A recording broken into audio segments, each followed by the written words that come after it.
आपला वर्कशॉप आपण सुरुवात करूया. 2 दिवसाचं आपलं हे वर्कशॉप आहे. त्याच्यामध्ये आजचा पहिला दिवस. पहिल्या दिवशी आपला पहिला जे सेशन राहणार आहे ते significance of regulatory compliance for financial year end 21-22.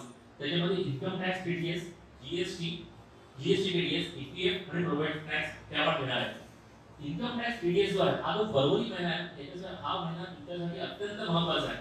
जो तुमच्याजवळ येतो आणि मला टॅक्स कापू नका म्हणतो किंवा मला हे डिडक्शन पाहिजे, मला ते डिडक्शन पाहिजे म्हणून तुम्हाला सांगत असतो, तर तुम्हाला हे इन्कम टॅक्सचं नॉलेज तुम्हाला स्वतःला असणं हे पण अत्यंत गरजेचं असतं. दुसरं जे शिक्षण आहे catalogue of accounting practices to be undertaken for financial year 21-22, understanding the compliance in understanding the compliance is a continuous process.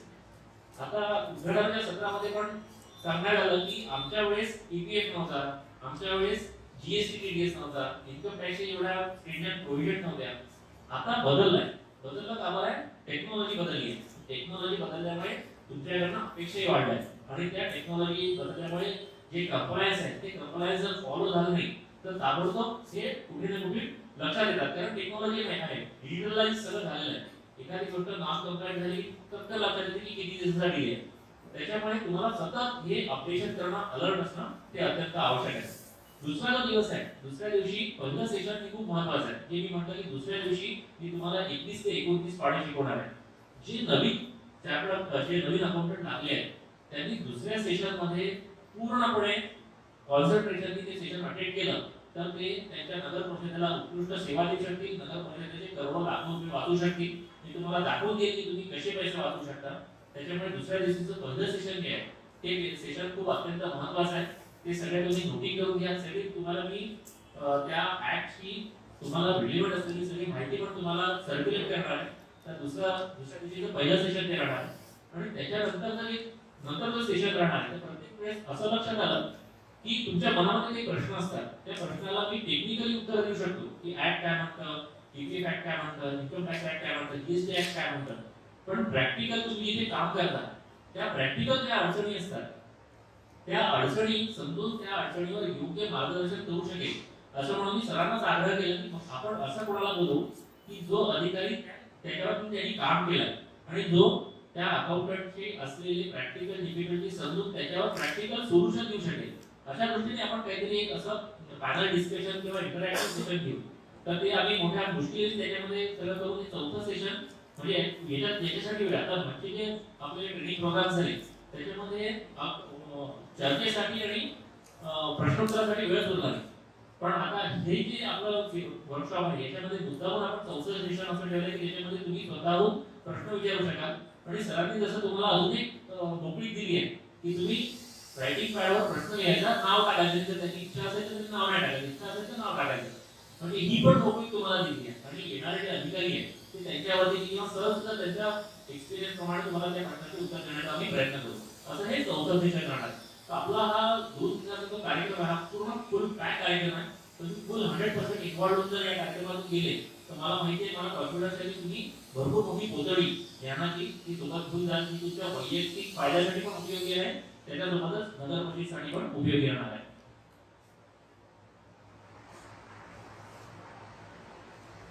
Correct practices with correct compliance.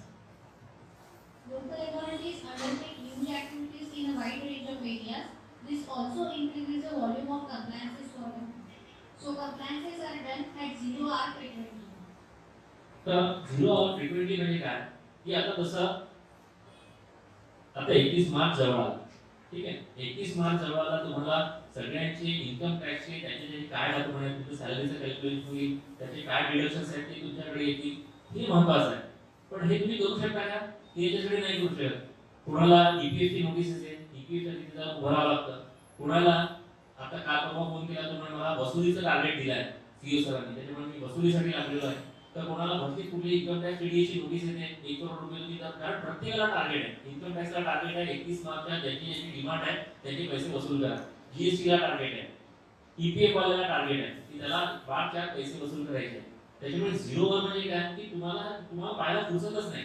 मग फुरसत नाही त्याच्यासाठी काहीतरी उपाय करावा लागला. तर तो उपाय काय करता येऊ शकतो? a result of first non-availability of structured compliance machinery. याचं कारण काय आहे? झिरो आवर जी आपल्या इमर्जन्सी येते याचं कारण काय आहे की आपल्याकडे non availability of structure machinery. म्हणजे कसं, आता तुम्हाला सरांनी छोटं उदाहरण देतो. सरांनी तुम्हाला तुमचं वर्षभराचं कॅलेंडर दिलं. त्या कॅलेंडरमध्ये ज्या काही तुम्हाला काय कंप्लीट करायचं आहे, म्हणजे एप्रिल पासून दिलं, एप्रिल 22 मध्ये काय करायचं आहे, मे 22 मध्ये काय करायचं आहे, फरवरी 23 मध्ये काय करायचं आहे. आता तुमच्याकडे तुमच्या टेबलवर ते गोष्टी आहेत. तर आता कसं की ऍटलीस्ट जे झालं ते मागच्या वर्षात झालं, 23 24 22 23 या वर्षासाठी तरी तुमच्याकडे आता स्ट्रक्चर तुम्हाला माहिती आहे की तुम्हाला काय कुठल्या महिन्यात काय काय गोष्टी करायच्या आहेत. मग त्या गोष्टी जेव्हा होत नाही तेव्हा तुम्हाला त्या थोडंसं जास्त वेळ बसून त्या करून घ्यायला लागतील आणि फोकस त्याच्यावर करावा लागेल. Number two, negligence or inaccurate practices that are undertaken for years. बरोबर. आता दुसरं काय होतं, आता तुम्ही सगळे नवीन, काही लोक नवीन आहेत, काही जुने आहेत, पण नवीन लोक काय करतात की मागच्यानी काय केलं ते पाहतात आणि समोर जातात. तर मागच्यानी जे केलं ते आपण बघून समोर जातो है ना. आपण जे आलो, आपण एका अकाउंटंट म्हणून आपण बीकॉमची किंवा एमकॉमची परीक्षा पास झालो आणि आपल्या इव्हन करिक्युलम मध्ये आपल्या सिलेबस मध्ये कुठेही नगर परिषदेचं अकाउंटिंग कसं असतं, नगर परिषदेचं टॅक्सेशन कसं असतं, तो कुठेच नाही. मग आपण आल्यावर काय करतो की मागच्यानी काय केलं ते पाहतो आणि समोर जातो.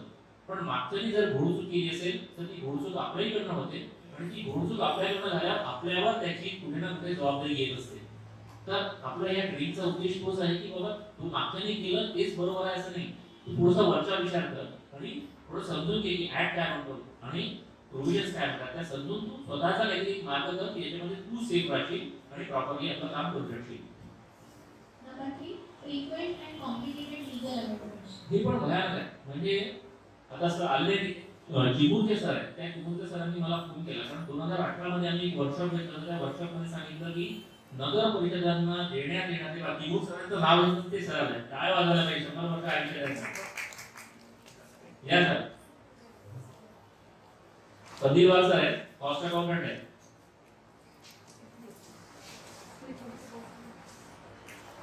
तर तुमचं नाव घेऊन तुम्ही हजर करा. आपला तिसरा नंबरचा पॉईंट चालू आहे frequent and complicated legal amendment. हा पॉईंट चालू आहे. तर frequent and complicated legal amendment 2018 मध्ये वर्कशॉप घेतला होता आम्ही जीएसटीचं आणि त्या वर्कशॉप मध्ये आम्ही सांगितलं होतं की फ्युअर सर्व्हिसेस प्रोव्हाइडेड टू नगर परिषद R GST rate is 0 Neel.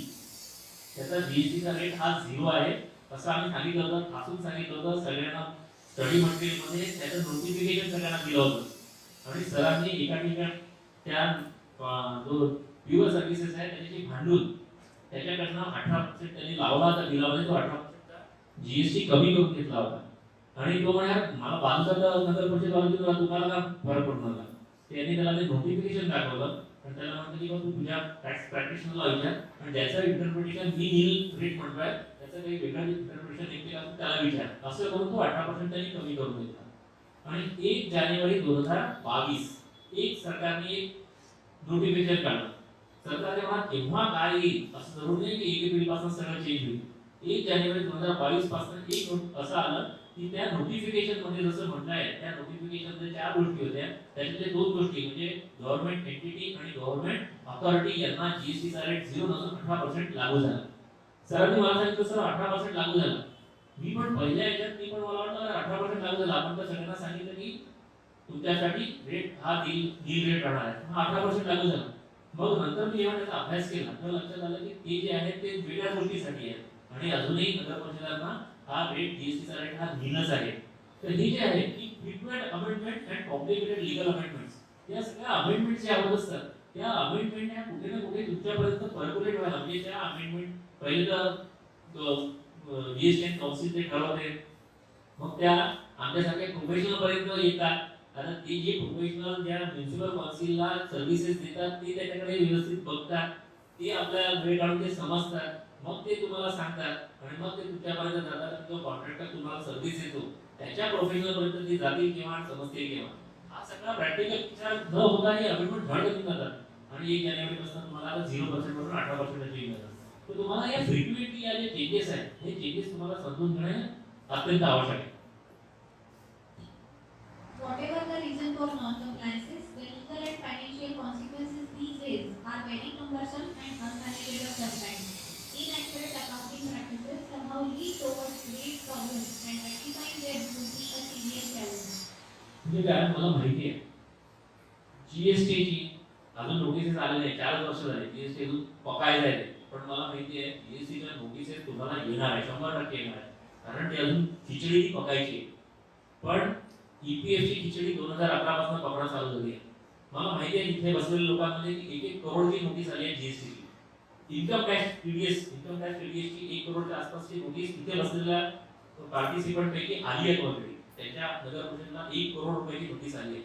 PF अजून पीएफ तर सेंट्रल गव्हर्नमेंटचं आहे, पीएफची आली आहे, जीएसटीची आली आहे, इन्कम टॅक्स टीडीएसची आली आहे, आणि प्रोफेशनल टॅक्स जो आहे तो कसा बघितला तर स्टेट गव्हर्नमेंटचा तो क्रायटेरिया आहे. तिथे स्टेट गव्हर्नमेंटची जबाबदारी आहे असं समजा. प्रोफेशनल टॅक्स ही स्टेट गव्हर्नमेंटची जबाबदारी आहे. तर ती जबाबदारी स्टेट गव्हर्नमेंटची आहे. सध्या ते प्रॉब्लेममध्ये आहे, स्टेबल नाही आहे, पण ते सोडणार नाही. प्रोफेशनल टॅक्सच्या नोटिसेस आता हळूहळू येणं चालू होतील. या सगळ्या नोटिसेस जे आहेत या नोटिसेस येणार आणि सगळ्यात पहिला त्याचा इम्पॅक्ट, सगळ्यात पहिला मार कोणावर पडणार आहे? तुम्हाला कोणाला वाटतं की कोणावर त्याचा ब्लेम येईल? मला इथेच वाटतं की हा सगळ्यात ब्लेम येणार आहे अकाउंटंटवर. आणि त्याच्यातली तुमच्यासारखे जे अकाउंटंट आहेत त्याच्याकडनं ऑलरेडी तुमच्याकडनं नवीन जे लागले आहेत त्या सगळ्या तुमच्या सर्व्हिस मध्ये नाही, तुम्ही ती जबाबदारी तुमचं कर्तव्य तुम्ही योग्य रीतीने पार पाडणं आणि नगर परिषदेला त्या सगळ्या तोट्यापासून वाचवणं ही तुमची जबाबदारी आहे. त्याच्यामुळे सगळ्यात पहिला इम्पॅक्ट तुमच्याकडे आहे. तुम्हाला त्या गोष्टी समजून घेणं आणि त्याप्रमाणे ऍक्ट होणं अत्यंत आवश्यक आहे. Consequently, compliances has become a major area of concern. Still, this can be done with correct insight, reading compliance requirements, and by following correct accounting practices. खूप कठीण आहे ना? बिलकुल कठीण नाही. फक्त तुम्ही त्याला स्ट्रक्चर करून घ्या की मला आज हे करायचं, मला आज हे करायचं. तुझा बघितलं तर इन्कम टॅक्स मी इथे आणून ठेवलाय, मुद्दा याच्यासाठी आणलाय की तुमच्यापैकी काही लोक हुशार आहेत, मला माहिती आहे. काही लोकांना खरोखर नॉलेज आहे.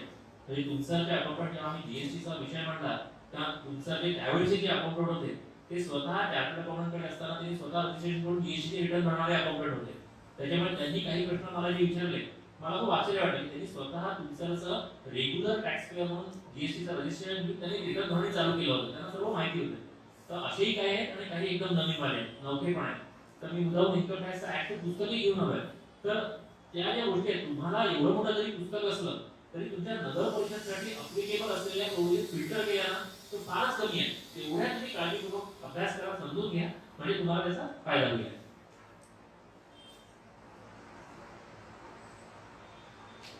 पहिल्या वर्कशॉपचं तुम्ही काय अचीव करणार आहे, काय मिळणार आहे तुम्हाला? Components of the compliances required for the financial year ending 2020-2022 pertaining to first income tax, TDS, GST TDS, GSTR 7, Employees Provident Fund, EPF, Professional Tax, PT. Catalog of the essential accounting practices to be followed before financial year end. Direction to May 21-22, hassle-free financial year end. म्हणजे आपला या पूर्ण याचा उद्देश काय आहे की शेवटी 21-22 हे वर्ष जे संपतात ते वर्ष आपल्याला ठीक आहे, मागच्या 10-11 महिन्यामध्ये जे झालं ते झालं, कुठेतरी त्याला सावरून, कारण वर्ष एकदा लॉक झालं कुठलेही ऍक्ट असो, इन्कम टॅक्स असो, जीएसटी असो, प्रोफेशनल टॅक्स असो, ईपीएफ तर नाही, पण या 3 ऍक्ट मध्ये किंवा तुमचं अकाउंट असो, बजेट असो, बॅलन्स शीट असो, वर्ष हे लॉक होतं. एप्रिल ते मार्च एकदा ते वर्ष लॉक झालं की त्या वर्षात तुम्हाला परत घुसता येत नाही. पण तुम्ही एप्रिल, मे, जून या महिन्यामध्ये काही समजा गोष्टी चुकल्या असतील तर त्या रेक्टिफिकेशनसाठी तुमच्याकडे एकच महिना होतो आहे. आणि आपल्या वर्कशॉपचा उद्देश असा आहे की त्या एका महिन्यामध्ये, येणाऱ्या एका महिन्यामध्ये जे काय झालं ते झालं, ते बघून घ्या, त्या चुका त्या एका महिन्यामध्ये दुरुस्त करा, हा आपल्या वर्कशॉपचा उद्देश आहे.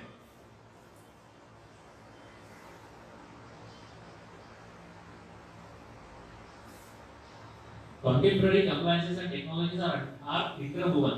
No one can talk meaningfully about one without talking about the other. कसं होत आहे, जसं ईपीएफ ऍक्ट खूप आधी म्हणजे स्वातंत्र्याच्या काळात 1950 मध्ये वगैरे आला होता. आता मगाशी भोपळ सरांनी सांगितलं की त्यावेळेस आमच्या काळात नव्हता, पण आता तुमच्या काळात तुम्ही काय पाप केलं, तुमच्या काळात का बरं आलं? याचं कारण असं की ऍक्ट त्याचं इम्प्लिमेंटेशन करणारी मशिनरी, ही मशिनरी कॅपेबल असली पाहिजे की तो ऍक्ट इम्प्लिमेंट करू शकेल अशी. 2018 पासून नगर परिषद नगर पंचायतला तो का बरं आला? कारण डिजिटलाइज झाला, ईपीएफचा रेकॉर्ड डिजिटलाइज झाला. प्रत्येक जो ईपीएफ वाला मेंबर आहे तो स्वतः अकाउंट बघू शकतो. तर टेक्नॉलॉजी जी आहे, टेक्नॉलॉजी जशी चेंज होणार तसं ऍक्ट चेंज होणार, तशी त्याचे कंप्लायन्स चेंज होणार. त्याच्यामुळे तुम्हाला ते अपडेट राहणं, ते समजून घेणं हे अत्यंत आवश्यक आहे.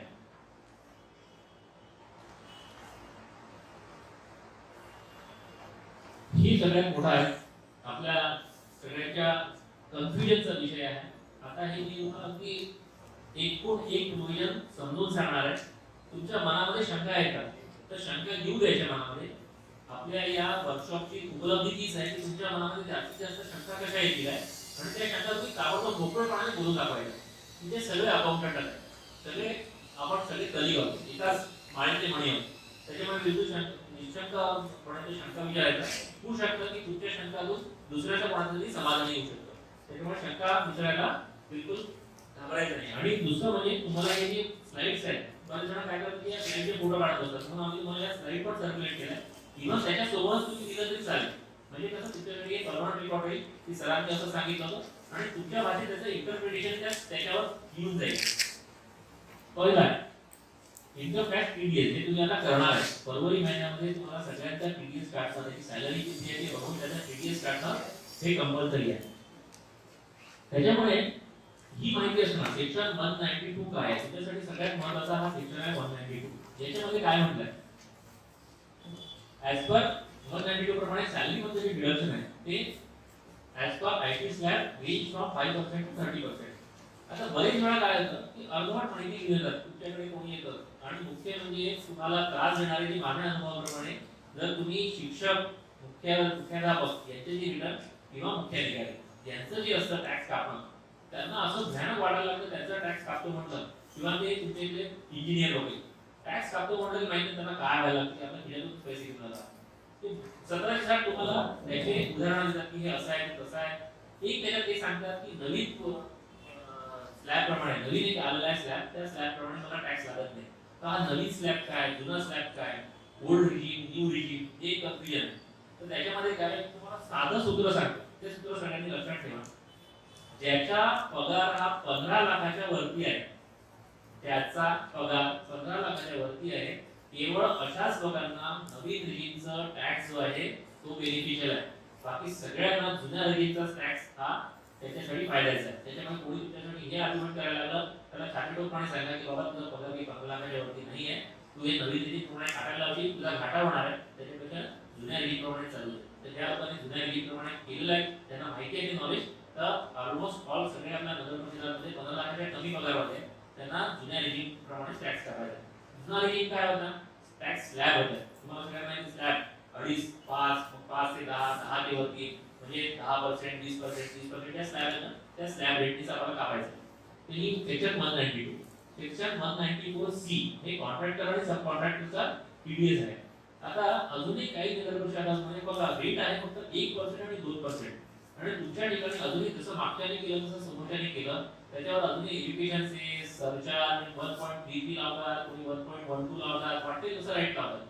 काय होतं की आता इंडिव्हिज्युअल समजा असेल, कॉन्ट्रॅक्टर समजा सिंगल असेल, त्याचं जे पॅन कार्ड असतं त्या पॅन कार्डवर समजा त्याचं स्वतःचं नाव असेल तर रेट 1% आहे. आता ज्याचा 1% आहे त्याचा तुम्ही 1.12 केला, 1.13 केला किंवा 10% केला, डिपार्टमेंटला काही फरक नाही पडत कारण त्यांना पैसे जास्तच हवे असतात. पण ज्याचा 2% आहे आणि त्याचा तुम्ही 1% केला तर 101% तुम्हाला नोटीस येते. पैसे कमी दिले तर नोटीस येईल, पैसे जास्त दिले तर काहीच म्हणणार नाही. त्याच्यामुळे हे लक्षात ठेवा की 1% आहे. प्रोप्रायटर असेल तर 1%, जर पार्टनरशिप फॉर्म असेल, लिमिटेड कंपनी असेल तर 2% आहे 194 सी मध्ये. If amount of single contract is more than 30,000 and aggregate amount paid credited during the financial year is less than 1 lakh. आता याच्यामध्ये अजून एक प्रोव्हिजन आहे. ती प्रोव्हिजन काय म्हणते की एका कॉन्ट्रॅक्टची व्हॅल्यू जर 30,000 पेक्षा कमी असेल आणि वर्षभरात ती व्हॅल्यू जर 1 लाखापेक्षा कमी असेल तर टीडीएस काढण्याची जबाबदारी नाही असं इन्कम टॅक्स म्हणतं. इन्कम टॅक्सचा ऍक्ट 194 सी म्हणतात. पण काय असतं म्हणजे ही झाली थिअरी, ही झालं ऍक्ट काय म्हणतात.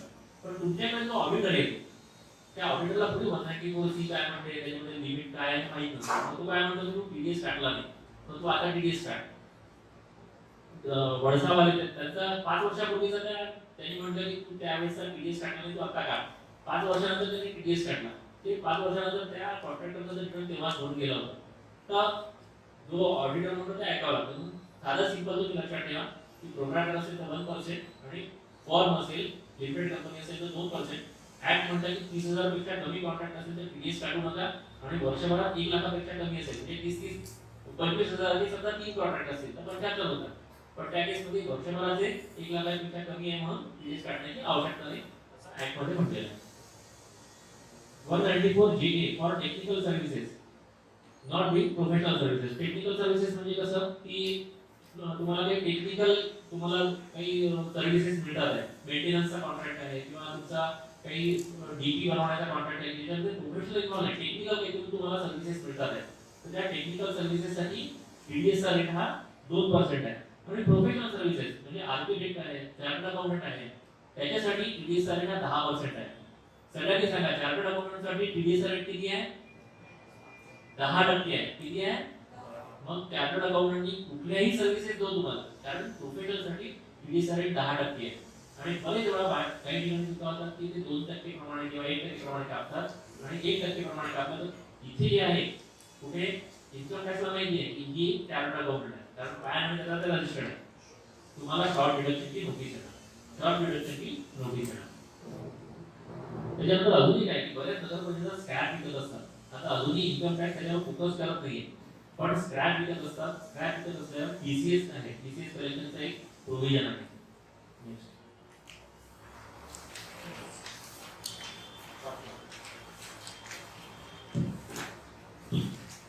Due date chart for TDS payment and filing of returns. We will be discussing what happens when due date is on holiday. Periodicity, quarter first, due date for payment and due date for filing of returns.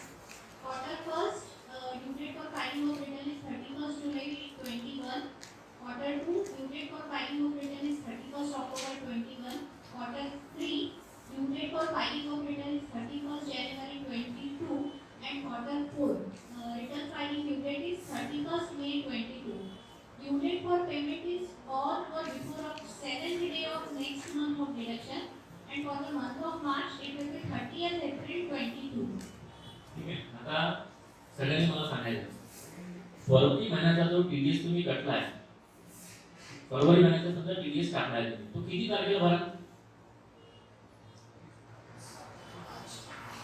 7 मार्चला. February महिन्याचा TDS 7 मार्चला म्हणजे 7 मार्चच्या आधी भरा.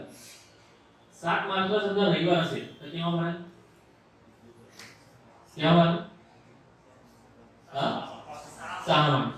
6 मार्चला शनिवार असेल केव्हा भरा? 5 मार्चला मुख्याधिकारी सुट्टी आहे. 4 मार्च. 4 मार्चला तुमच्याकडे लग्न आहे. त्याच्यासाठी सांगताय की तुम्हाला खूप कॉशस राहावं लागतं याच्यासाठी आणि या सगळ्या नोटिसेस येतात, इंटरेस्टच्या नोटिसेस तुम्हाला येतात. त्याच्यामुळे आणि हे का बरं पहिले कसं होतं जर त्या दिवशी सुट्टी असेल तर त्या दिवशी सुट्टी असेल तर नंतरचा दिवस हे ऍक्ट मध्ये प्रोव्हिजन होती. पण आता बँक हा 24/7 आहे, त्याला काही त्या तारखांशी वेळेशी काही संबंधच नाही आणि हे सगळ्या गोष्टी ह्या ऑनलाईन भरण्याची सुविधा आहे. जर ही सुविधा बँकेमध्ये चालान भरण्याची सूत्र राहिली असती की you can pay the income tax only by way of paying the challan in bank असं असतं तर you can have a excuse की त्या दिवशी बँक बंद होती, मग त्या दिवशी आम्ही बँक बंद होती, हॉलिडे होता म्हणून आम्ही नंतर त्या दिवशी गेलो, ते तुम्हाला होता एक्सक्यूज. पण आता असं आहे की बँक हा ओपन फॉर 24/7 आणि you can pay tax online. या दोन फॅसिलिटी म्हणजे जसं मग म्हटलं की टेक्नॉलॉजी इंटरव्ह्युमन आहे, टेक्नॉलॉजी चेंज झाली त्याबरोबर तुमचे कंप्लायन्स हे येऊन गेले पडतात. त्याच्यामुळे आता तुम्हाला हे एक्सक्यूजच राहिलं नाही की 7 मिनिटात भरतो. त्याच्यामुळे काळजी कशी घ्यायची किंवा आपलं 28 तारखेला सगळं बनवून घ्यायचं. 29 म्हणजे आता फरवरी आहे पण महिन्याच्या 28 तारखेला बनवून घ्यायचं आणि नंतर त्या 2 दिवसाचं कसं करायचं बघायला दुसऱ्या महिन्यात ढकलून द्या. कारण ते शक्यच होत नाही ते चालांमध्ये प्रमाणामध्ये मग ते अजून मध्ये एक अजून अडथळा अध्यक्ष साहेब तिकडे जाईल, मग तिकडे मुख्याधिकारी त्यांच्या सह्या मग त्या सह्या आपल्याकडे मग ते चालान देईल. त्याच्यामुळे 7 तारीख जर आपल्याला करायची असेल तर तो आपल्याला महिन्याच्या 28 तारखेपासून त्याच्या मागे लागतं तेव्हा ती 7 तारीख अचीव होते, त्याच्यासाठी गडबड होते. त्याच्यानंतर फक्त मार्च महिन्यासाठी तुम्हाला वेळ दिला. आता जो मार्च महिना आहे की 31 मार्च म्हणजे मार्च महिन्यामध्ये जो टीडीएस कटलाय त्याची भरण्याची लास्ट डेट किती आहे? किती आहे? 30 एप्रिल दाखवलं पण त्याची 7 एप्रिल नाही आहे. त्याच्यासाठी तुम्हाला 30 दिवस वेळ आहे आणि त्याचं इन्कम टीडीएसचं रिटर्न भरण्यासाठी 31 मे पर्यंत वेळ आहे. पण आधीच्या क्वार्टरचं जे आहे, आधीच्या सगळ्या क्वार्टरमध्ये 7 दिवसात तुम्हाला टॅक्स भरायचा आहे आणि तो नंतरचा महिना संपायच्या आधी त्याचे टीडीएसचे रिटर्न केले पाहिजे. प्रॅक्टिकल डिफिकल्टी काय होतं की तुमच्या सगळ्यांकडे तुम्ही टीडीएस रिटर्नचं काम करत नाही, कन्सल्टंट हे काम करतो. तुम्ही त्याच्याकडे डाटा पाठवता केव्हा, तो कन्सल्टंट रिटर्न भरतो केव्हा, हे तर तुम्हाला काही माहीतच नसतं. आणि तो कन्सल्टंट बदलून जातो, पुढल्या वर्षी कन्सल्टंट बदलून जातो, नोटीस येतात नंतर. आणि तेव्हा लक्षात येतं की अरे यांचे चारही क्वार्टरचे रिटर्न एकदमच भरले. आणि मग ते 4 क्वार्टरचे रिटर्न जेव्हा एकदम भरण्यात येतं ना, तिथं 1.5 ते 2 लाख रुपये लेट फायलिंग फी लागू जाते. तर त्याच्यामुळे ॲज अन अकाउंटंट ते काळजीपूर्वक बघायला पाहिजे की बाबा माझं इन्कम टॅक्स टीडीएसचं रिटर्न केलं की नाही केलं. आपण पाठवलं तर कन्सल्टंटकडे, पण त्यांनी अपलोड केलं की नाही केलं, मग ते कसं समजेल. त्याच्याकडनं प्रोव्हिजनल रिसिप्ट तुम्हाला मागवायला पाहिजे किंवा तू व्हॉट्सॲप कर. आता तो 30 सुरू आहे, तू अपलोड केलं ना, त्या प्रोव्हिजनल रिसिप्ट मला व्हॉट्सॲप कर, त्याची तुम्ही तुमच्याकडे कुठे ना कुठेतरी स्टोअर करून ठेवा. कारण कसं आहे की कन्सल्टंटसाठी तुम्ही जे आहेत ती त्याला वर्षभरापुरती आहे, पण तुमच्यासाठी नगर परिषद ही तुमच्या 3 वर्षापुरती आहे. आणि मी तसं म्हणेन की नगर परिषद तुमच्या आयुष्यभरासाठी आहे. कारण नंतर तुझं त्या नगर परिषदेवर त्या काळातली जर नोटीस आली तर नंतरचा अकाउंटंट म्हणणार नाही की माझ्या निगेजन्समुळे आला, तो म्हणजे की आधी कोणाचा अकाउंटंट त्याच्या निगेजन्समुळे आला. त्याच्यामुळे तुम्हाला ह्या सगळ्या गोष्टी माहीत करून घेणं आणि तो कंप्लाय करून घेणं हे आवश्यक आहे. So, the amount collected towards TCS by government offices is to be deposited on the same day. The due date for filing TCS return is on or before 15th day of succeeding month of the quarter end, and for fourth quarter it is 15th May. TCS बद्दल आपण खूप जास्त discuss नाही करू. TCS अजून खूप जास्त जणांना काही अप्लिकेबल नाही, तर टीसीएस बद्दल खूप जास्त नाही बोलू. Interest penalty and late fees for non-compliance under section 201A and 234E. For non-deduction of TDS, whole or part, interest at the rate 1% per month is charged from the date on which tax was deductible to the actual date of deduction. For non-payment of TDS, whole or part, interest at the rate 1.5% per month is charged from the date of deduction to the date of TDS payment. Delay in furnishing TDS return will result in mandatory fee of rupees 200 per day until the day of filing of the returns. पहिलं जे आहे तुम्ही TDS काटलाच नाही, TDS कोणाचा काटलाच नाही, तर त्याच्यासाठी काय म्हटलं त्यांनी की 1%. ठीक आहे बाबा, तुम्ही काटला नाही ना 1%, आणि काटला पण भरला नाही, तिथं अजून सिव्हिअर कॉन्सिक्वेन्स आहे की तुम्ही काटला पण भरला नाही, म्हणून अजून रेट ऑफ इंटरेस्ट हा 1.5%. आणि नंतर जी आहे सगळ्यात जास्त आणि सगळ्यात घातक जी आहे ती नंतर खाली दिली आहे की delay in filing return is 200 rupees per day. म्हणजे असं समजा की समजा तुम्हाला पहिलं क्वार्टर आहे, 30 जूनला संपणारा पहिलं क्वार्टर, त्याचं रिटर्न भरायचं तर 31 जुलैला. ते 31 जुलैचं पहिलं क्वार्टर रिटर्न तुम्ही अजूनही भरलं नाही, म्हणजे किती दिवस डिले होणार त्याचा, जवळपास 3 क्वार्टरचे 180 दिवस डिले होणार. आलं लक्षात, 180 दिवस डिले मल्टीप्लाइड बाय 200 म्हणजे किती होतात, 180 मध्ये 200 जागे आहेत. हा काय झालं, 180 मध्ये 200 हा 36,000 जागे, 36,000 बरोबर, 36,000 रुपये लागणार आहे ना. तर 36,000 रुपये काय तर पहिल्या क्वार्टरचे, मग दुसऱ्या क्वार्टरचे 18,000, तिसऱ्या क्वार्टरचे 6,000. हे तर फक्त डिले, त्याच्यानंतर इंटरेस्ट वेगळा आणि ह्या सगळ्या गोष्टी वेगळ्या. त्याच्यामुळे तुम्हाला ह्या गोष्टी कॉन्शियसली करणं हे अत्यंत आवश्यक आहे.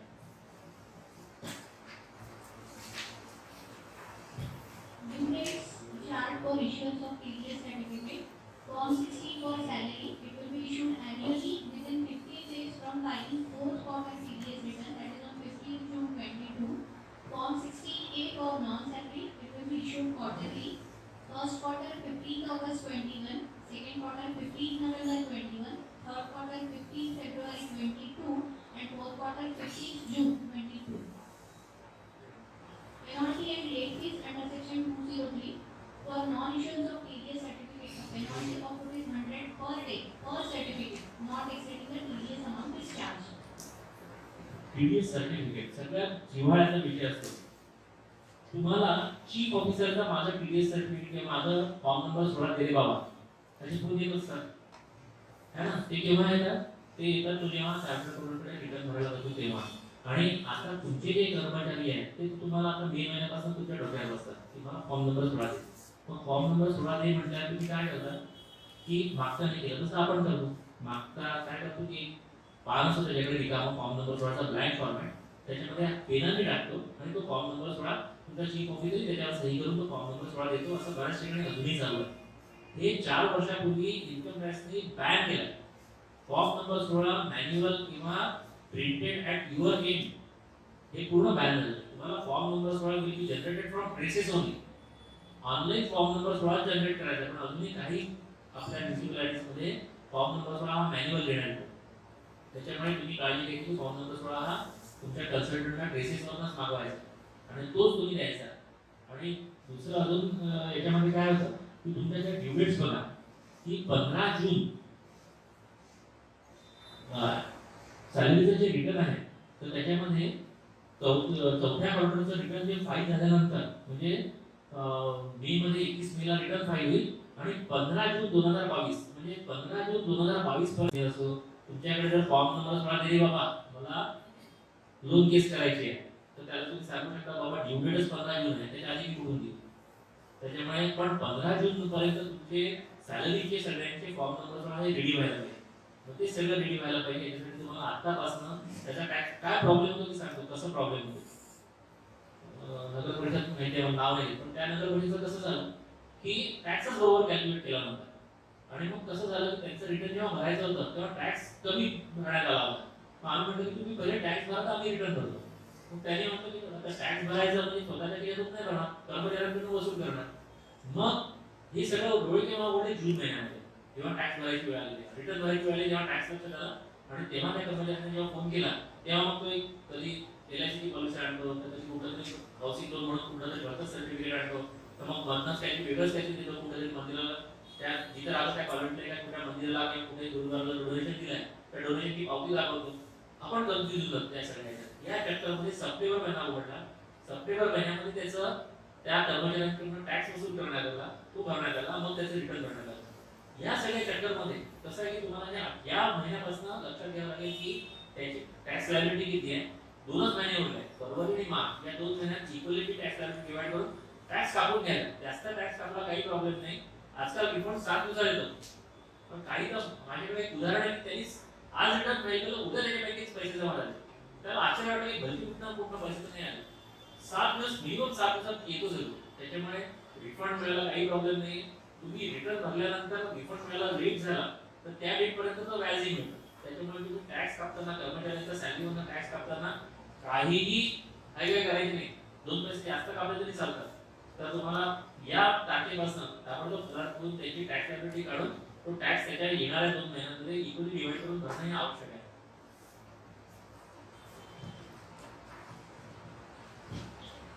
Checklist for income tax previous compliances. Salary details 24. The employer liable to give salary details is responsible for assessing the correct taxable income. Okay. Remember, this is financial year.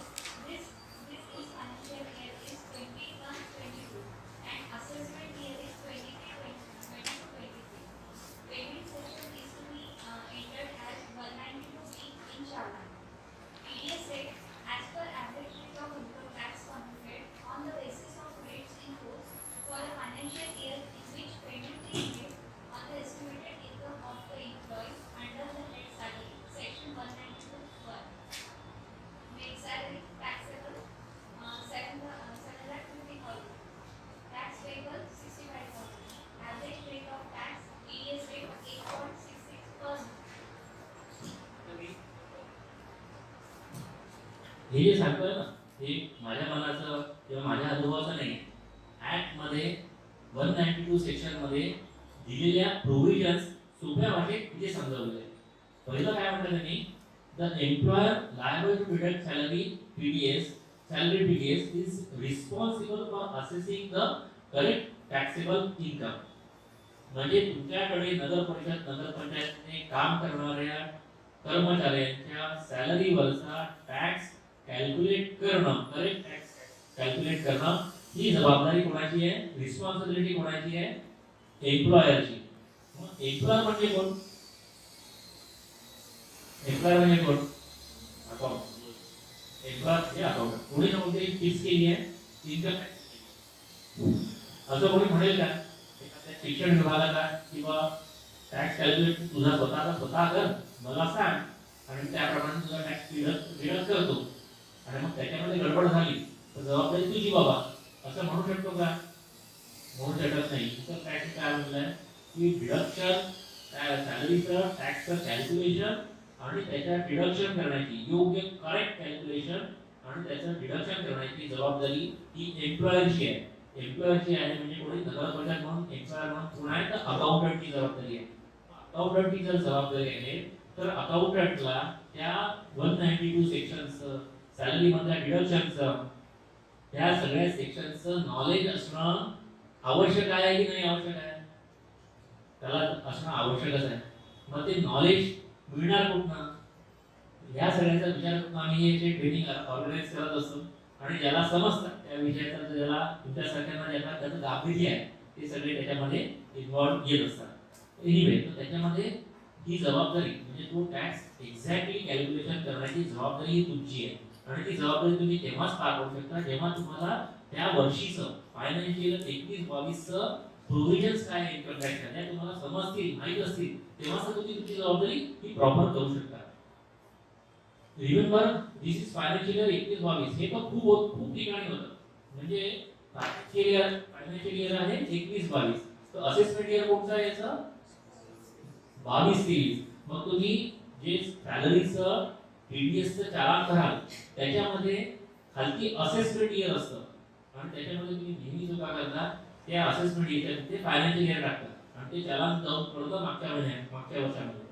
म्हणजे बोकड साहेब मगाशी माहिती जेव्हा डिस्कशन करत होते त्यांच्या बाबतीत तेच झालं की त्यांनी त्यांचा वैयक्तिक टॅक्स भरत असताना त्या चालानमध्ये असेसमेंट इयरच्या ठिकाणी फायनान्शियल इयर टाकलं, ते चालान मागच्या वर्षात गेलं आणि त्याच्या कोणत्याही कॅल्क्युलेटरमध्ये भरत असताना ते करेक्शन केलंच नाही. त्याच्यामुळे काळजीपूर्वक लक्षात ठेवा, फायनान्शियल इयर जे तुम्हाला मार्चमध्ये टॅक्स भरायचा आहे ते फायनान्शियल इयर आहे 21-22 आणि त्या चालानवर जे असेसमेंट इयर टाकायचं आहे ते आहे 22-23 आणि चालानचा जो नंबर आहे तो आहे 92B. टीडीएस रेट, आता याच्यामध्ये भयंकर भांडण होत असते आपल्याकडे. कसं असतं, सगळ्यात मोठी चूक आपण सगळे काय करत आहोत लक्षात ठेवा, की सगळ्यात मोठी चूक तुम्ही जे करत आहात ती मोठी चूक म्हणजे कशी? तुम्ही जेव्हा त्याचा टॅक्स कापायला फक्त 3-4 रुपयावर बनवण्यासाठी काही लोक असतात मुख्याधिकारी, ते म्हणतात की यार तू माझा टॅक्स पहिल्या महिन्यापासून कापणं चालू कर. आपण एक अंदाज घेऊ की आपल्या इथे ज्या नगर परिषदांचं रिप्रेझेंटेशन आहे त्या नगर परिषदांमध्ये असं कोणाला कोणी असं तुम्हाला भेटलाय का मुख्याधिकारी किंवा ज्याची सॅलरी 10 लाखाच्या आसपास आहे, तो म्हणतोय की माझं पहिल्या महिन्यापासून 7,000 प्रमाणे किंवा 10,000 प्रमाणे इन्स्टॉलमेंटनी पीडीएस माझा करत जा, असं म्हणणार किती आहे? 1, 2, 3. म्हणजे आपल्या नगर परिषदचा एवढ्या सगळ्यांचं तिथे रिप्रेझेंटेशन आहे. फक्त 3 नगर परिषद, शेगाव आणि शहारचं म्हणजे चिमूर आणि भंडारा, एवढ्या सगळ्यांच्या रिप्रेझेंटेशन मध्ये फक्त 3 नगर परिषदचे चीफ ऑफिसर म्हणतात की माझं पहिल्या महिन्यापासून पीडीएस डिडक्ट कर. बाकी सगळे काय म्हणतात शेवटल्या महिन्यात कर. आणि शेवटल्या महिन्यात अशी भानगड होते की शेवटल्या महिन्याच्या सॅलरी पेक्षा त्याचा टॅक्स जास्त आहे. मग तो काय म्हणतो, तो आपला बाप आहे चीफ ऑफिसरमध्ये, तो म्हणतो माझा टीडीएस कापायचाच नाही, काही करू. मग आपली होते खुशी आणि मग तो म्हणतो की मला माझ्या स्कीम होतं की तुला एवढा टॅक्स लागतच नाही. आणि पण ॲज अन एम्प्लॉयर म्हणून आणि त्याच्या एम्प्लॉयरचा तुमच्या टॅक्स कापायची, मग तुम्हाला त्या प्रोव्हिजन्स हे माहीत असणं आवश्यक आहे. प्रोव्हिजन काय म्हणते? प्रोव्हिजन काय म्हणते की समजा एखाद्याची नेट सॅलरी म्हणजे आफ्टर डिडक्शन ऑफ एटीसीचं डिडक्शन मिळाल्यावर एखाद्याची सॅलरी समजा असेल 9 लाख रुपये, एटीसीचं डिडक्शन मिळालं 1.5 लाख रुपये, म्हणजे त्याची सॅलरी झाली, टॅक्सेबल सॅलरी किती झाली 7.5 लाख रुपये. तर 7.5 लाख रुपयावर इन्कम टॅक्स फायनान्शियल इयर 21-22 साठी आहे 65,000 रुपये. म्हणजे 65,000 रुपये जर त्याला टॅक्स द्यायचा आहे तर तो महिन्याच्या शेवटी वर्षाच्या शेवटी कापायचा आहे. तो टॅक्स तुम्हाला इन्कम टॅक्स प्रोव्हिजन प्रमाणे तो प्रत्येक महिन्यात कापायचा आहे. मग काय करायचं, आपण इथे एक ॲव्हरेज काढलं की 7.5 lakh divided by 65,000 divided by 7.5 lakh ही आली 8.66. पण 8.66 ऑफ नेट टॅक्सेबल सॅलरी, त्याची ग्रॉस सॅलरी आहे 9 लाख रुपये.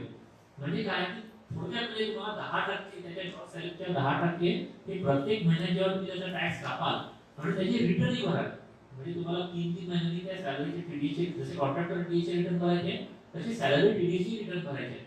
आणि ते रिटर्न भरून तुम्हाला 10% टॅक्स कापणं म्हणजे त्या ठिकाणी तुमचे जे अधिकारी आहेत की ज्याची सॅलरी 8 लाख 9 लाख आहे त्यांचं टॅक्स एस्टिमेट आत्ताच करून घ्यायचं आणि त्यांना सांगून द्यायचं बाबा तुमची ही सॅलरी आहे तुम्हाला एवढा टॅक्स लागणार आहे. बेटर आहे इन्कम टॅक्स प्रोव्हिजन म्हणते की दर महिन्यात टॅक्स कापायला पाहिजे आणि तुम्हाला जे प्रॉब्लेमॅटिक येईल तर शेवटच्या कसं होईल की तुमच्या सॅलरीपेक्षा तुमचा टॅक्स जास्त होईल. म्हणून बेटर आहे की तुम्ही त्याला इक्वली डिवाइड करून घ्या. त्याची प्रोव्हिजन ही तुम्हाला माहिती असणं आवश्यक आहे आणि त्याचं लॉजिकल आन्सरिंग पण तुम्हाला माहिती असणं हे आवश्यक आहे. Check whether employees have submitted all the correct documents to claim deduction.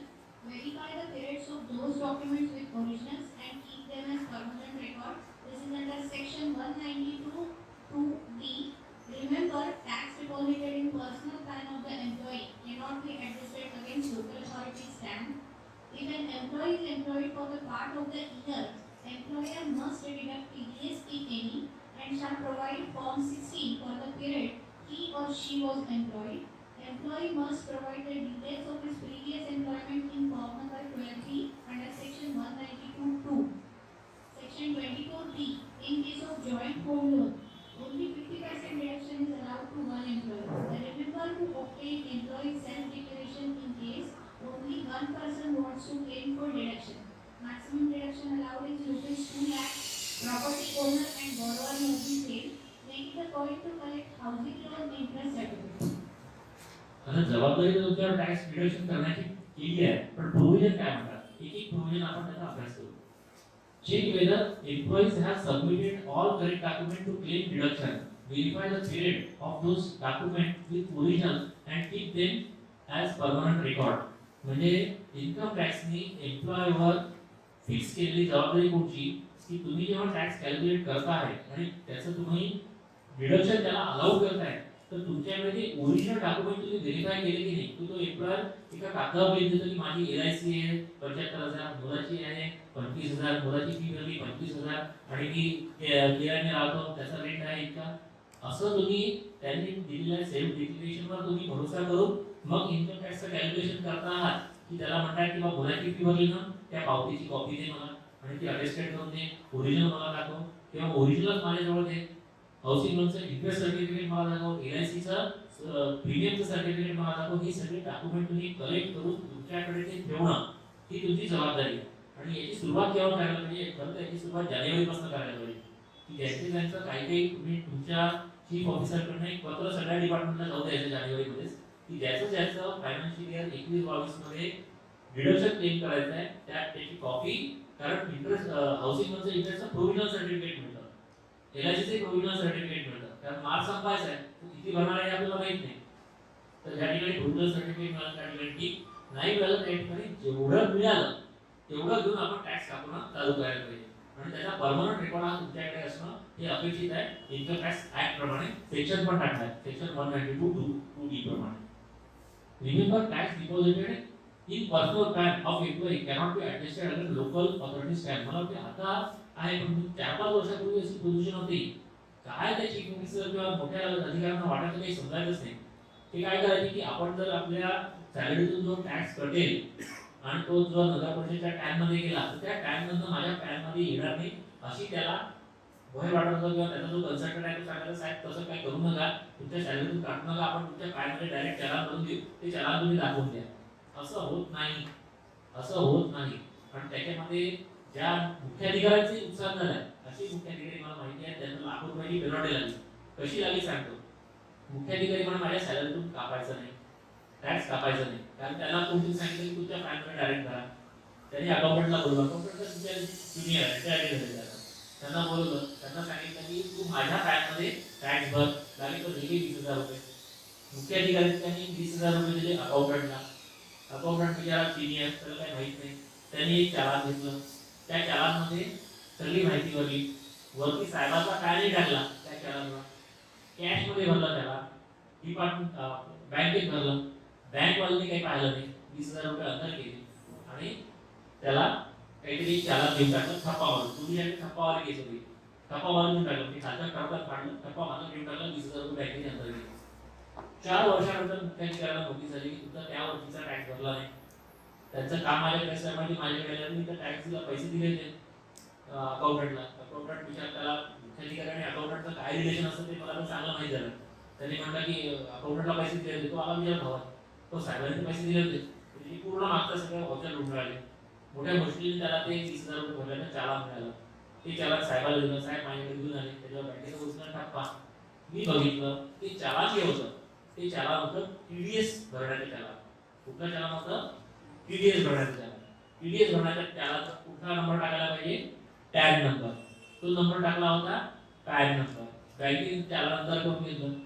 मग तो छोटी गाव तुझ्यासाठी छोट्या छोट्या गावात तो गेला बँकेकडे धावत. 4 वर्षापूर्वी कोण होता तिथे, 4 वर्ष बँकमध्ये कुठे पाहायला चालले आणि मग ते चालान जे होतं ते अधांतरी गेलं. टॅगमध्ये गेलं ना पॅनमध्ये गेलं ते अधांतरी होतं. मुख्याधिकाऱ्याला त्याच्यावर काही सोल्युशन नाही मिळालं.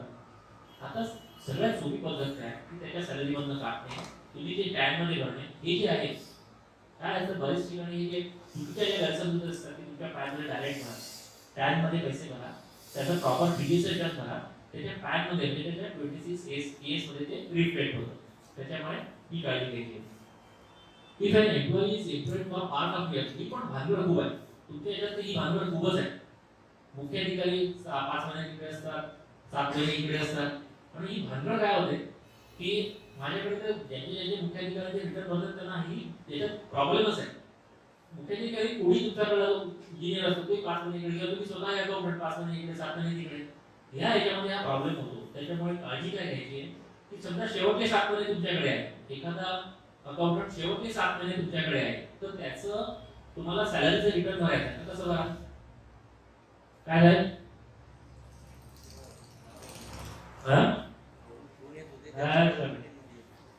कसं आहे की मी इमर्जन्सी तर त्याचं रिटर्न भरत असताना कसं भरणार? म्हणजे 5 महिने तरी दुसरीकडे काम केलं, 7 महिने इकडे केलं, किंवा तुम्ही स्वतःच केलं. तुम्ही स्वतः 5 महिने एका ठिकाणी अकाउंटंट होते, तुमची बदली झाली, वर्षाचे 7 महिने तिकडे गेले, त्याचं रिटर्न कसं भरा? त्याचं रिटर्न भरत असताना खूप काळजी घ्यावी लागणार आहे. म्हणजे तसं 12 कसं होतं, माझ्याकडे जी प्रॅक्टिकल केस आहे ती कशी आली की त्यांनी 5 महिने एका ठिकाणी काम केलं, 7 महिने शेवटी तुमच्याकडे काम केलं आणि मग त्यांनी माहिती दिली ना अकाउंटंटला 12 महिन्याची पूर्ण माहिती दिली.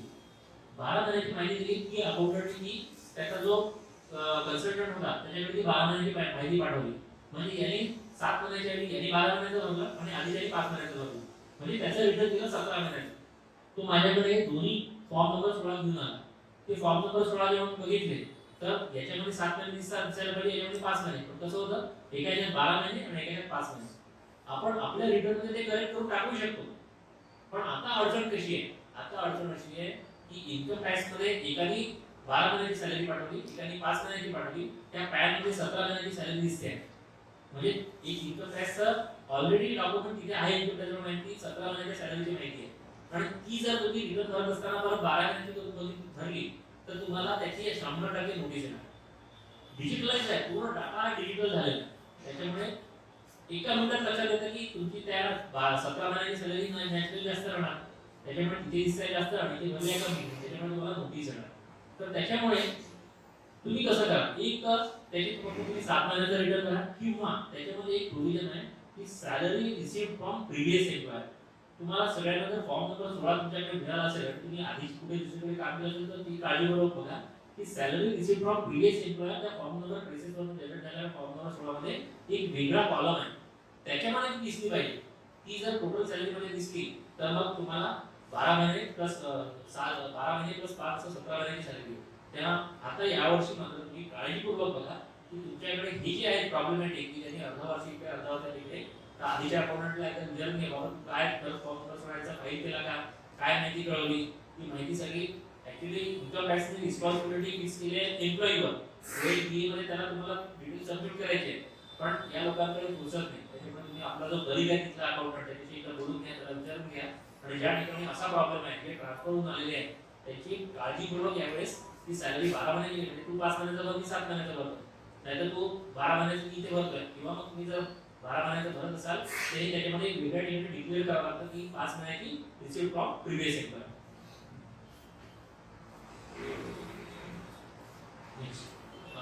Housing loan. हाऊसिंग लोनचा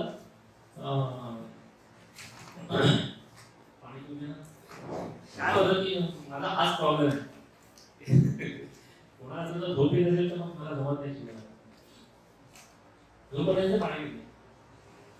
आणि कसं आहे की हे विषय क्लिष्ट आहे, विषय सोपे नाही आहे, पण ज्याच्यामध्ये होणाऱ्या चुका, आणि मला माहिती आहे ना की ऑफिसर माझ्या ऑफिसमध्ये येतो आणि माझ्या टेबलवरून त्या अकाउंटला फोन करतो आणि अकाउंटला फोन करून त्याला माहिती मागतो आणि बिचारायला त्याला काही माहिती नसतं. त्याच्यामुळे ह्या प्रोव्हिजन्स तुम्हाला सगळ्या समजून घेणं क्लिष्ट प्रोव्हिजन आहे आणि तुम्हाला याचं काही तसं बघितलं तर अभ्यासक्रमामध्ये या नाही आहे आणि या 2 दिवसामध्ये कव्हर करायचं. तर तुम्हाला थोडंसं अलर्ट राहावं लागणार, झोपी नसेल तरी पण पाणी पिऊन जागा राहावं लागणार. मला माहिती आहे लांब तेलाऱ्यावर आले लाखांदूर आले ते लांब प्रवास करून नाही. 24B हाऊसिंग लोनचं डिडक्शन.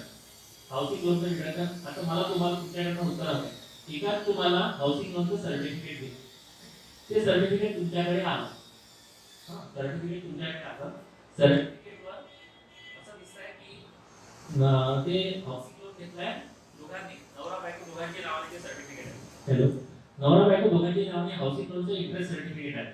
ठीक आहे, ते सर्टिफिकेट तुम्हाला दिलं, त्या सर्टिफिकेटवर इंटरेस्ट आहे 2.5 लाख रुपयाचा. मिस्टर अँड मिसेस दोघांच्या नावाने त्या हाऊसिंग लोनचं इंटरेस्ट सर्टिफिकेट आहे, त्याच्यामध्ये इंटरेस्ट आहे 2.5 लाख रुपयाचा आणि ते तुम्हाला त्यांनी दिलं. आता मला सांगा हाऊसिंग लोन मध्ये व्याजाचं डिडक्शन किती मिळतं सॅलरीतून माहिती आहे कोणाला? मॅक्सिमम डिडक्शन व्याजाचं किती मिळतं?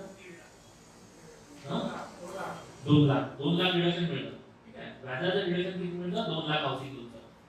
आता तुम्हाला त्यांनी सर्टिफिकेट दिलं, त्या सर्टिफिकेटवर नवरा बायको दोघांचे नाव आहे आणि सर्टिफिकेटवर इंटरेस्ट आहे तुमचा 2,80,000 रुपये. तर तुम्ही काय करा, ते 2,80,000 रुपये त्या सर्टिफिकेटवर आहे, पण सर्टिफिकेटवर 2,80,000 आहे, तर तो जो देणारा तुम्हाला आहे त्याला 2 लाखाचं डिडक्शन मिळेल की सर्टिफिकेटवर 2,80,000 त्याला फक्त 1,40,000चं डिडक्शन मिळेल? किती सर? 1,40,000 मिळेल. अजून इकडे कोणाला काही वाटतंय 1,40,000 मिळेल की 2,80,000 म्हणजे 2 लाखाचं मिळेल डिडक्शन?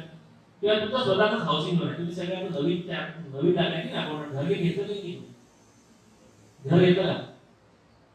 घर घेतलं का स्वतःचं घर? नाही घेतलं. हाऊसिंग लोन घ्या ना, टॅक्स वापरायचा असेल तर हाऊसिंग लोन घ्या. हाऊसिंग लोनचा इंटरेस्टही कमी आहे, प्लस तुम्हाला इथं इन्कम टॅक्स मधून मिळेल. टॅक्स लागतो का तुम्हाला? माहित नाही. टॅक्स द्यावा लागत नाही, त्याने हाऊसिंग लोन घेतलं पाहिजे. हाऊसिंग लोनचं इंटरेस्ट सर्टिफिकेट आहे, नवरा बायको दोघांची नावावर आहे. As a responsible person of the employer म्हणून तुम्हाला जर दोघांचे म्हणून जर हाऊसिंग लोन इंटरेस्ट सर्टिफिकेट दिलं तर तुम्ही 50-50% करा की ज्याचं दिलंय ते पूर्णपणे त्यांना द्या. काय करायला पाहिजे? 50-50% करायला पाहिजे. पण आता कसं असतं, बायकोचा हाऊस वाईफ आहे, कशाला घेतात दोघांची नावं? बरेच वेळा बाईचं नाव पहिले घेतात कारण बँकेमध्ये रेट ऑफ इंटरेस्ट कमी मिळतो. लेडीजला रेट ऑफ इंटरेस्ट कमी आहे, म्हणजे स्टेट बँकेचं जर लोन घेतलं, आता ज्यांचं लग्न झालं आहे बघा, बायकोचं नाव पहिले काय घरामध्ये, तुम्हाला हाऊसिंग लोनचा इंटरेस्ट कमी मिळेल, कमी लागेल. बायकोचं नाव पहिले आणि आपल्याकडे काम करणाऱ्या कर्मचारी याचं नाव नंतर 2,80,000चं इंटरेस्ट सर्टिफिकेट, म्हणजे बायकोचा सोर्स ऑफ इन्कमच नाही, म्हणजे इंटरेस्ट भरतो कोण आहे तर मिस्टरच भरतात आहे. मग त्या केसमध्ये किती द्या? त्या केसमध्ये तर पूर्णच द्यायला पाहिजे, भरून तर तुम्हालाच राहिलं. त्या केसमध्ये तुम्ही त्याचे डिक्लेरेशन घेणं की though the interest certificate is on joint name किंवा loan is on joint name, payment is made from my account, असं कुठेतरी सर्टिफिकेशन घेतलं तर तुमच्याकडे एक डॉक्युमेंट राहील किंवा यांच्या अकाउंटमधून पेमेंट झालं तर तुम्ही त्याला पूर्ण देऊ शकाल. पण ज्या ठिकाणी अजूनही मी बघितलं, नवरा काम करतो नगर परिषदमध्ये, बायको काम करते याच्यामध्ये शाळेमध्ये शिक्षिका आहे, दोघे जण त्या हाऊसिंग लोनचं इंटरेस्ट क्लेम करतात. इंटरेस्ट आहे तुमचा 1.5 लाख रुपये, आई 1.5 लाख क्लेम करतो, तो 1.5 लाख क्लेम करतो. आतापर्यंत सूत्र केली, आता सोपं नाही आहे, आता बिलकुल सोपं नाही.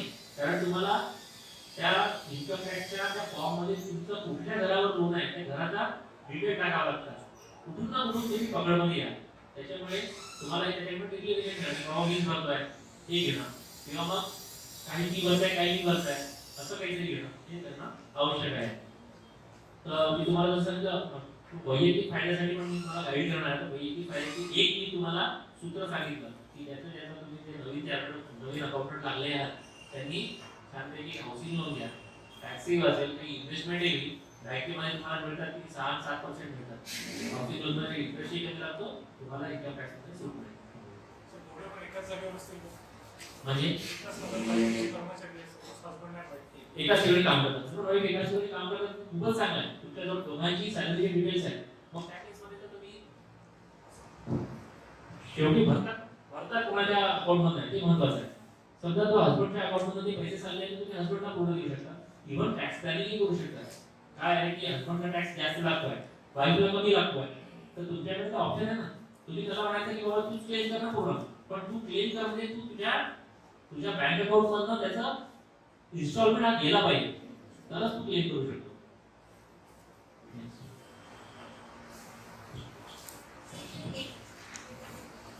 Illustrative calculation of deductions. Section 89(1). In case of salary arrears or salary advance, remember to get self-declaration of employee in form 10E under section 89(1). हा ठीक आहे. सगळ्यात आता जे आहे तुमच्यासाठी सगळ्यात घाताला हा सेक्शन आहे, 89(1) सेक्शन आहे. तुम्हाला म्हणतात ना सगळ्यांना 89(1) चा रिलीफ, 89(1) चा रिलीफ काय आहे की आता जो वित्तीय आयोगाप्रमाणे तुम्हाला सगळी एरियर्स मिळतात आहे, सॅलरीचे एरियर्स मिळतात आहे. आणि ते एरियर्स कसे मिळतात आहे 5 इन्स्टॉलमेंट मध्ये, असंच आहे ना. 5 इन्स्टॉलमेंट मध्ये एरियर्स मिळतात आहे. पहिला आणि सगळे इन्स्टॉलमेंट तुमच्या जीपीएफ मध्ये जमा होतात आहे. तर समजा ते 2007 पासून तर 2020 पर्यंतचे एरियर्स मिळाले आणि त्याचं 5 वर्षामध्ये बायफर्केशन केलं. म्हणजे 2007 ते 2011 पर्यंतचे जे एरियर्स आहेत त्याचा पहिला इन्स्टॉलमेंट, मग 11 ते 13 ला दुसरा इन्स्टॉलमेंट, 13 ते 16 ला तिसरा इन्स्टॉलमेंट, अशा प्रकारे जो इन्स्टॉलमेंट वाढून सॅलरी मिळते जेव्हा 21-22 मध्ये मिळते. कुठल्या वर्षाची मिळते? 7, 8 आणि 8-9 वर्षाची मिळते. त्या केसमध्ये इन्कम टॅक्सने बेनिफिट दिलाय 89(1) रिलीफचं. ते बेनिफिट असं आहे की ही सॅलरी त्या वर्षात जर मिळाली असती तर टॅक्स लायबिलिटी किती राहिली असती आणि ती सॅलरी या वर्षात मिळाल्यामुळे टॅक्स लायबिलिटी किती आहे आणि या वर्षीची टॅक्स लायबिलिटी किती वाढली आहे, त्या वर्षीची किती वाढली असती, याच्यातला जो डिफरन्स आहे तो डिफरन्स डिडक्शन करायला मिळतो.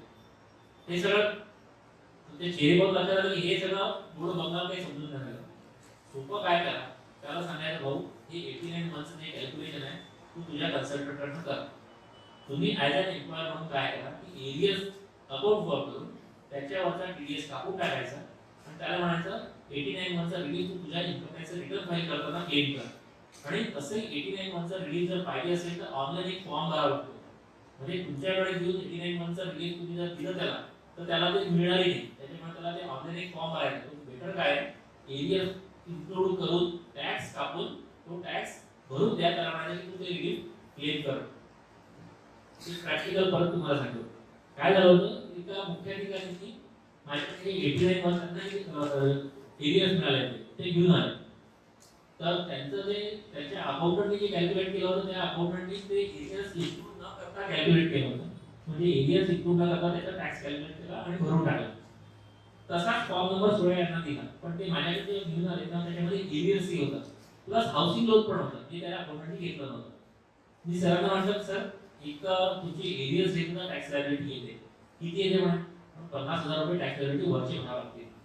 आणि हाऊसिंग लोन पण त्यांनी घेतलं नाही. तर सर हे जर घेतलं तर 50,000च्या ऐवजी ती लायबिलिटी कमी होऊन 5,000 रुपये होते. तर 5,000 रुपये आपल्याला भरावं लागतं. त्यांनी तुमचा विचार केला 5,000 भरून टाक, 5,000 भरून टाकले. आणि नंतर गंमत कशी झाली 2 वर्षानंतर, म्हणजे त्यावेळेस तसं बघितलं तर ते खूप रेडी नव्हते. कोण पाहायला चाललं जाऊ दे ना, त्यांनी फॉर्म नंबर 16 दिला तर त्या वर्षात तू भरून टाक, ना इंटरेस्ट क्लेम करू ना एरियस दाखवू, करून टाक. गंमत कशी झाली कधी होत नाही काय काही सांगता नाही. त्यांचे जे लोकल फंडचे ऑडिटर आले होते त्यांची फाईल पाहताना एक कागद त्याच्यामध्ये एरियस लागलेला दिसला आणि लोकल फंड ऑडिटरने ऑडिट पॅनलमध्ये टाकलं की मुख्याधिकाऱ्यांनी त्यांच्या सॅलरीचं कॅल्क्युलेशन करत असताना टॅक्स भरत असताना एरियस घेतलाच नाही, असा ऑडिट पॅरा आला. त्याचा मला फोन आला की मला ऑडिट पॅरा आलाय, आता काय करायचं. फॉर्च्युनेटली आम्ही एरियसही घेतले होते आणि हाऊसिंग लोनचा इंटरेस्टही घेतला होता. 5,000 रुपयाचं वरचं चालानही होतं होतं. ते चालान त्यांना पाठवून दिलं. म्हटलं हा चालान त्याला जोडून द्या, काही तुमचा लोकल फंडचा ऑडिटर हे कॅल्क्युलेशन करायला बसलाच नाही की एरियस किती, एरियसचं रिलीफ किती, इंटरेस्ट किती, टॅक्स किती येणार. त्याला फक्त टॅक्स चालान पाहिजे की तुमचं एरियस न घेता तुम्ही टॅक्स भरलाय. ते 5,000चं चालान दिल्यामुळे त्या मुख्याधिकाऱ्याचा ऑडिट पॅरा हा निघून गेला. म्हणजे बरेच वेळा कसं असतं की तुम्ही त्याचे कंप्लायन्सेस हे प्रॉपरली करत गेले आणि शॉर्टकट न बघता करत गेले तर लॉंग टर्म मध्ये फायद्याचे असतात. टॅक्स काढणं आणि भरणं हे लॉंग टर्म मध्ये केव्हाही फायद्याचं असतं. आता हे कॅल्क्युलेशन थोडं कॉम्प्लिकेटेड आहे आणि ज्याला हे एकावर आपण वेळ नाही घालत कारण अजून महत्त्वाच्या प्रोविजन्स नंतर आहे. त्याच्यामुळे शॉर्टकट म्हणून मी तुम्हाला काय सांगतो की तुम्ही सरळ टॅक्स कापून घ्या. सगळ्यांच्या केसमध्ये लिनियन्स येणार आहे. सगळ्यांनी काय करायचं टॅक्स कापूनच घ्या. त्याचा टॅक्स कापून घ्या त्याला म्हणजे तुझ्या वैयक्तिक रिटर्नमध्ये तू ते क्लेम कर. आता ही दुसरा आहे सेक्शन 1030A. हे तुम्ही सगळ्यांनी आता कृपा करून सगळ्यांनी हा सेक्शन सगळ्यांनी काळजीपूर्वक बघा. हा सेक्शन तुम्हाला खूप त्रास देणारा सेक्शन आहे. अलर्ट व्हा याला झोपेत असल्याने दोन पाणी घ्या. पण हा सेक्शन तुम्ही अगदी कॉन्सन्ट्रेशन समजून घ्या कारण हा तुमच्यासाठी अत्यंत स्लीपरी सेक्शन आहे. या सेक्शन मध्ये तुम्हाला खूप त्रास देतात. तुम्हालाच नाही आम्हाला पण खूप त्रास देतात. म्हणजे कोणीतरी त्याला येऊन सांगतं की बाबा हे असं कर तुम्ही टॅक्स वाचू शकतो आणि याच्यामध्ये खूप प्रॉब्लेम होतो. हा सेक्शन प्रॉपर समजून घ्या सगळ्यांनी.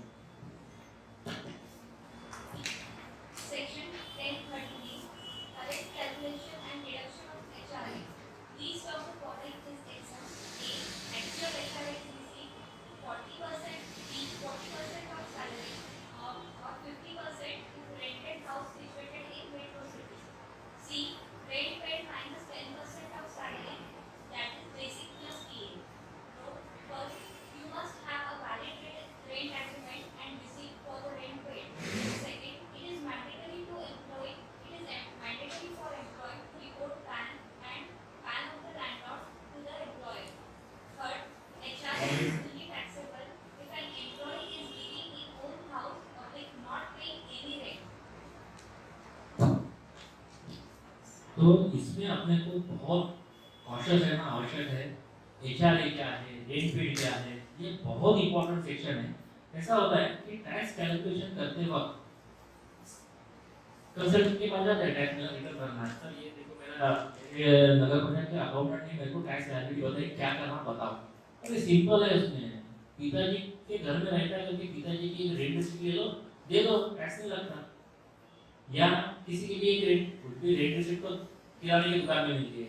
रेंट रिसीट ले लो उसमें एक रेवेन्यू स्टॅम्प करके कोणती साइन मार दो रेंट रिसीट दे दो. ती रेंट रिसीट आपल्याकडे येते आणि मग त्या रेंट रिसीटवर तो आपल्याशी आर्ग्युमेंट करायला लागतो की मेरा अगर रेंट मैं दे रहा हूं. आणि कसं आहे की 100% लोक हे रेंटवरच असतात. म्हणजे त्याचं होमटॉप वेगळं असतं. होमटॉप वेगळं असतं आणि ते तुमच्या इथे काम करत असतात. त्याच्यामुळे त्याचं घर दुसरीकडे असतं आणि राहत तुमच्या इथे असतं. त्याच्यामुळे रेंटवर किराणीच राहत असतात. मग या किरायाचं इन्कम टॅक्स मध्ये डिडक्शनची काय प्रोव्हिजन आहे आणि याच्यामध्ये सगळे जण चुका करतात. त्याच्यामुळे ही प्रोव्हिजन नीट समजून घ्या. पहिलं काय आहे म्हणजे त्यांनी काय म्हटलंय की एचआरए जो मिळतो तुम्हाला त्या एचआरए टॅक्सेबल आहे की नाही टॅक्सेबल आहे. अनेक ठिकाणी मी बघितलंय की सगळे एक रेंट रिसीट जी मिळाली तुम्हाला एक सिक्युरिटी मिळाली त्याच्या रेव्हेन्यू स्टॅम्पला कोणाची सही असली की त्याच्या एचआरए हा फुल्ली एक्झाम करून त्याचं कॅल्क्युलेशन करतात. हे अत्यंत चुकीचं आहे. म्हणजे एचआरए एक्झाम होणं जो एक्झाम्पशन क्लेम आहे म्हणजे एचआरए एक्झाम करून घेणं हे असं समजा की फार कठीण गोष्ट आहे. याच्यासाठी कठीण आहे. त्याची सगळ्यात महत्त्वाची जी प्रोव्हिजन आहे ती काय आहे की तुम्ही रेट किती देता. समजा एखादाचा आता गावामध्ये मॅक्सिमम रेट किती असणार 5000 7000 8000. 8000 म्हणजे लाख रुपयाच्या वरती तर रेट देत नाही. मॅक्सिमम रेट तर लाख रुपये राहील. लाख रुपये रेट आहे. तर त्याची समजा बेसिक आणि डीए असं मिळून त्याला बेसिक आणि डीए मिळून समजा 9 लाख रुपये मिळतात. समजा उदाहरण 1 लाख रुपयाचा रेट देतोय. बेसिक आणि डीए म्हणून त्याची सॅलरी होते. बाकी एचआरए आणि सगळं म्हणून वेगळं असेल पण बेसिक डीए म्हणून होतात आहे 9 लाख रुपये. तर त्याला डिडक्शन किती मिळेल पूर्ण आणि एचआरए त्याला मिळतोय से एचआरए मिळतोय 80000 रुपये. 9 लाख रुपयाची बेसिक डीए आहे. एचआरए मिळतोय 80000. रेट देतोय 1 लाख रुपये. Whether HRA is tax free. 80000 रुपये त्याच्या सॅलरीत आपण ऍड करू टॅक्सेबल म्हणून की टॅक्स फ्री करू. तर